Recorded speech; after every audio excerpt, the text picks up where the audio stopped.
गंगा के पानी में। अच्छा हम कहें क्या कि अरे चल गे गंगिया डुबकी लगे अरे कोसी के पानी में। हमारे मिथिला में तो कोसी न बहते हैं। हाँ जी। कि अरे चल गे गंगिया डुबकी लगे कोसी के पानी में। कि आए तो निखार गजब के तोहर जवानी में। आप लोग किसी को चलिए बहुत बहुत धन्यवाद बड़े भैया की तरफ से लाखों लाख का इनाम रखिए सर।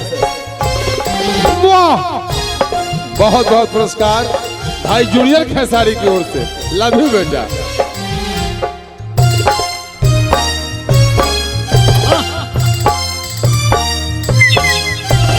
चल गए गंगिया डुबकी लगे कोसी के पानी में। चल गए गंगिया डुबकी लगे गंगा के पानी में। आई जे तो निखार गजब के तोहर जवानी में। आई जे तो निखार गजब के तोहर जवानी में। आप लोग सुन लीजिए, अगर बोलेगा तो माफ कर दीजिएगा, ठीक है? हाँ बिल्कुल। डर बड़ी लागे हमरा राजा गंगा के पानी में।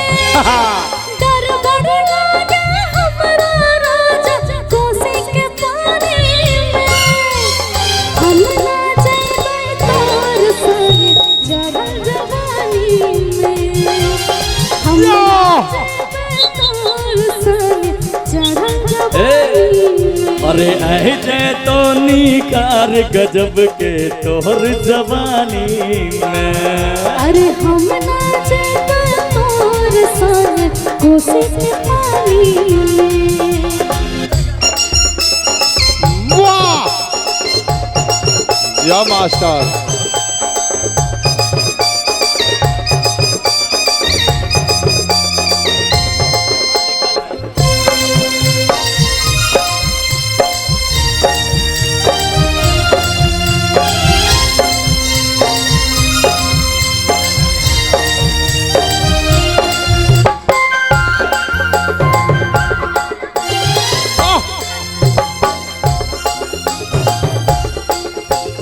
चल के रानी नहाबे दुनिया से नजर बचा के। दुनिया से नजर बचाई के। मल मल के अंगवा नहाबे तो बीमार रोज लगे के। लगाई में ओही में रोजी लगाई के। चल के रानी नहाबे दुनिया से नजर बचा के। मल मल के अंगवा नहाबे तो नीमा रोज लगे के। मल मल के अंगवा नहाबे नीमा रोज लगे के। खुशबू से महकत रानी भरल जौन में। खुशबू से महकत रानी अंग अंग पानी में। अरे हम ना जाए तोर संग जगल जवानी में। हम ना जाए तोर संग कोसी के पानी में। अरे ऐ जय तो निखार गजब के कोसी के पानी में। अरे हम ना जाए तोर संग जगल जवानी में। चल गए गंगिया डुबकी लगे गंगा के पानी में। चल गए गंगिया डुबकी लगे गंगा के पानी में। आई जय तो निखार गजब के भरल जवानी में। आई जय तो निखार गजब के भरल जवानी में। भैया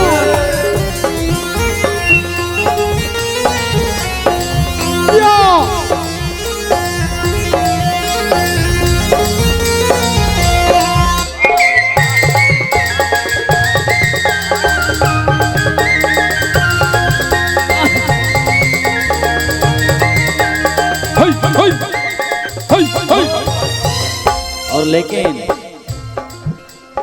लड़की कहती है क्या कैसे कम कते है घरे अबोन साथ हम तोरे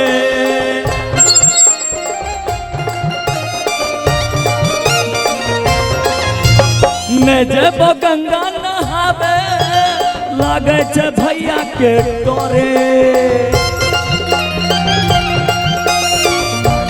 करना के तोरे कम कते है घरे मैं जब कोसी तोरे और क्या न हम गंगा नहाबो लागे हो भैया के डोरे न हम कोसी नहाबो या लागे हो भैया के डोरे डर बड़ी लागे हमरा राजा गंगा के पानी में या लाग तो बड़ी लागे हमरा राजा कोसी के पानी में हम जेबे चढ़ल जवानी इधर इधर हाँ हम ना जेबे तोर संग गंगा के पानी में अरे आही जाए तो निखार गजब के तोहर जवानी में अरे हम ना जेबे तोर संग गंगा के पानी